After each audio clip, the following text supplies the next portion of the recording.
Here we go. We made it. Wednesday, 3 o'clock. You know we go live every time, guys. So many people have been coming up to me on the weekend saying, thank you for the Wednesday's talk. And I can't thank you enough for the encouragement. It feels so good, guys, that there's people out there that this is adding value to your life because you have no idea the value it adds to my life. To be able to research this every week, pull it out, give it to the world. Guys, it's changing my life, and I love you for it. Thank you, thank you, thank you, thank you. So grateful. Y'all know I got a book coming out. It's called Exposing the Roots. If you haven't got your copy yet, you can find it. You can get it on a website called preorderrandysbook.com. It's out there. Help me, get a book. I'm trying to make New York Times bestseller list. And if you pre-order a book, you instantly become part of the Blue Ridge Book Club. Yo, Ken's part of the book club. Ken got a book. Good to see you, man. What's going on, dude? How are you? You're going to love today's talk, guys. It's so much fun. But get a book, get a book, get a book. I hope you love it. I've been 2 years of my life has been in this book, but it's been in my head for 14 years. Wait till you read the book. It's so powerful.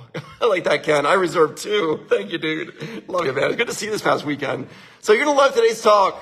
It's all about personal growth. You know what I mean? Because age is automatic. Personal growth, it's optional. Right? What's happening, Jarl? I see you, man. What's going on? You know, personal growth, it's not automatic. You got to work for that stuff. And I've always used Tony and Noah as an example of this because those are 2 young men that age 14 and a half. What's happening, Tina? I see you, Tina. Good to see you, Tina. I can't wait to see you, Tina. I'll give you a big hug. I hope you're doing good. You know, we got to work for personal growth. You know what I mean? And Tony and Noah are the greatest example because at age 14 and a half, those guys had keys to the buildings, which means they were responsible, dedicated, followed through, commitment. You can count on them at age 14 and a half. And I tell everyone, you can be wise at any age, right? I like that. Ken goes, they're great guys. And I'm with you. Such great guys. So this is why we come together every Wednesday. It's this little tiny incremental gains in life that actually makes us great. Because I really believe that life is fading in a direction. We're either fading away towards nothingness or we're fading towards greatness. And I always say, you are the only thing that's ever been created that the harder you work yourself, the stronger you become. The harder you work your mind, the stronger it gets. The harder you work your body, the stronger it becomes. You can adapt to anything. So therefore, if you want to become stronger, we need to basically add more value to ourselves because if you want more, become more. You know, I said it to someone earlier today. They go, hey, what about the money side of this? I'm not concerned about the money because money is always attracted to value. If I can become valuable, I know the money will find me. So it's all good, no big deal, right? Money is attracted to value. So if we want more money, become more valuable.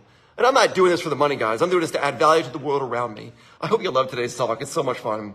To grow, the goal here is to grow and become a better version than who we were yesterday. My goal with these talks is that every week it has value to your life. It has value to my life. I believe that we all have a purpose in this life. I don't think there's ever been any single person born without a purpose. I don't think God would be that mean. Everyone was born with a purpose. You with me? Melissa, I love that. Thanks, Melissa. I love it. Thank you, thank you. It was your husband's 60th birthday. Happy birthday. I remember taking that picture. Yes. Oh, my God. Right out here on the patio. I love that. Good to see you. That was fun. I mean, everyone's born with a purpose. And I really believe that when we're born, we have the perfect mind to fulfill our purpose, the perfect body to fulfill our purpose, the perfect temperament, all the emotions, all the passion, all the motivation. It's built into us the moment we're born. I can still remember my mom saying to me when I was a little kid, she would go, Randy, when you were born, did you know that you were just a pile of potential? I'm like, what do you mean, Mom? She goes, you couldn't even hold your own head up. You're just a pile of potential, and all the seeds of greatness were in there. And it's up to you to use that to add value to the world around you. And then when people do that, anything's possible. I go, oh my God, Mom, I'm so with you on this. And I want to bring this message to you all. Oh my God. But you know, we can get off track if we try to become what other people want us to be. You with me on this? I've lived like this for a while. You know, I gotta admit, I for a long time, Anthony, what's going on? Good to see you. I know, Anthony, still trying to find my purpose. I had to tell you this. If you're trying to find your purpose, think about what makes you frustrated. What makes you angry about today's world and set out to fix it. Because I really believe there's a lot of energy wrapped up in anger. And if you're feeling frustrated about it, what can you do to change it? What can you do to fix it? And write a goal. The moment you write, hey, Mrs. C, I see you. Hey, Arlene, how are you? Good to see you there. But Anthony, Tony, man, if you're still trying to find your purpose, think about what makes you frustrated.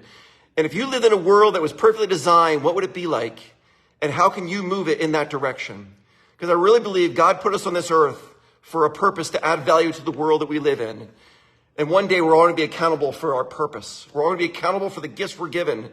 You know, all know that story out there. It's a rough story, but it's basically about the day we all die. And the day we die, we're to be laying there.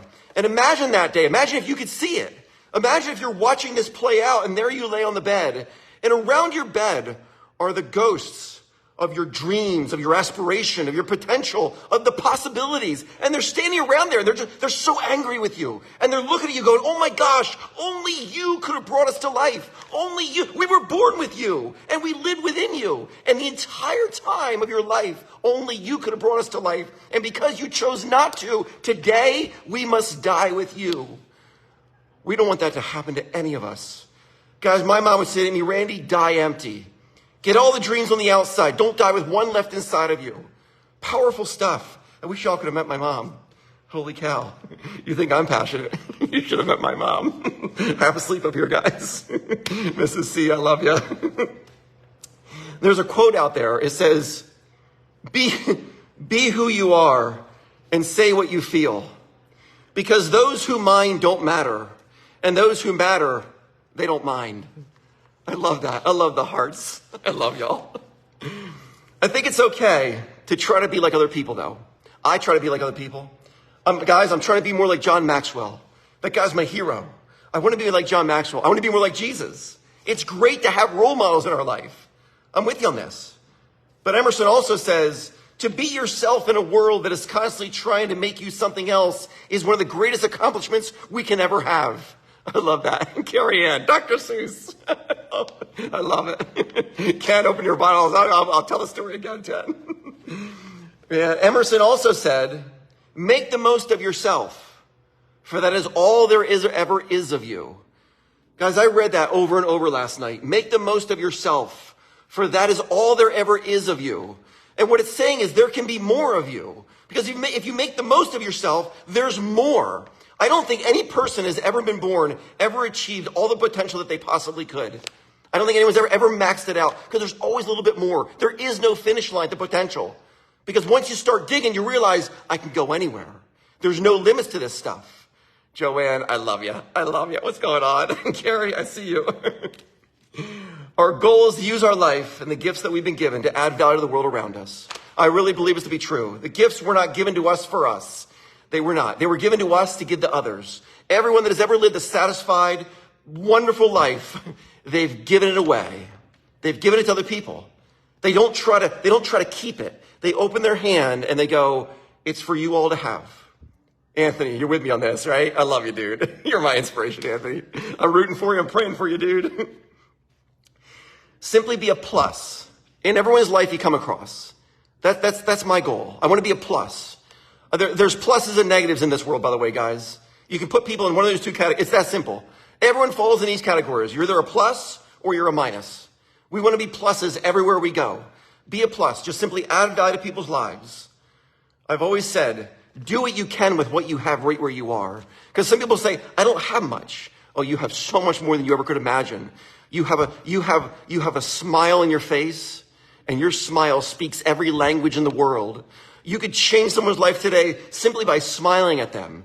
It happened to me yesterday. I was out with the kids and we're playing and we're taking a walk on the street and a lady drove by and I just smiled at her. And she knew it was a genuine smile. She lit up. Her both hands are in the air smiling. She's so excited. And I thought, wow, the impact of a smile. I didn't know who she was. She didn't know who I am. But simply smiling at someone. It doesn't matter what language she spoke. My smile spoke her language. And her smile spoke my language. And the way it works is when I gave her my smile, she gave me her smile. So whatever we give, we receive. And just like that, I felt better. She felt better. The whole world is winning. See how it works? Do what you can with what you have right where you are. Even if all you got is a simple little smile on your face. When we enrich the lives of others, we're going to feel the wealth. Just like that lady. We feel the wealth. Anne Frank says, no one has ever become poor by giving. If y'all knew my mom. My mom gave and gave and gave and gave. Guys, we had no money and she still took in foster children. There was always some new child living in our house. And mom, she'd get up at 4 a.m. to boil chicken to feed them and us. You never get poor by giving. It's not possible. You can only get rich by giving. We should act like fountains in this world. Fountains are always giving to the world. They're always blowing outward, aren't they? They're inspiring. There's so many famous fountains around the world. There's the Buckingham Fountain. You know that fountain. There's one in Dubai. It's called the Burj Khalifa Fountain, right? There's the Fountain of Wealth in Singapore. And we celebrate the fountains because they're beautiful, right? And they're limitless. They're creative. And they're designed to inspire us. They're always adding to the world. They're bursting in the air. It's what we were born to be. We were born to be fountains. We were born to be creative, limitless, beautiful, inspiring to others. Now, you've never noticed a famous drain, though, have you? I'm sorry. There's famous fountains, but there ain't no famous drains. Only the pluses get to become famous, right? The negatives, I'm sorry. No one talks about the negatives or the drains in the world, right? So in life, we're either pluses or we're minuses. We are fountains or we are drains. Be a fountain. Be a fountain to the world around you and everybody in your life. And you watch the magic. There's nothing inspiring about a drain. I looked it up last night. I Googled, are there any famous drains in the world? Nothing came up. There isn't any. Because it's designed to remove things from the world. Drains are minuses. It is funny, right, Gerald? So today and every day, make the decision that I'm going to walk around with a smile on my face. I'm going to add value to the world. I'm going to be a fountain in this world, giving all the gifts that I have to the people around us. I love y'all. Thanks for being here. I am so grateful for you. Did you know that this Saturday, Jeff is putting on a fireworks show? Right here. He's over here. Guys, it takes him all day to design it. You should see it. Like, he has these computers laid out. It's synced to music. Oh my God, it's going to be awesome. Anthony, I love you, dude. Mrs. C's, Arlene, I love you. Gerald, see you guys. Thanks for being here. I hope you enjoyed today's talk. I love that, Tina. Woohoo, fireworks, right? It's going to rock. Oh my God. See you guys. Bye, y'all. See ya.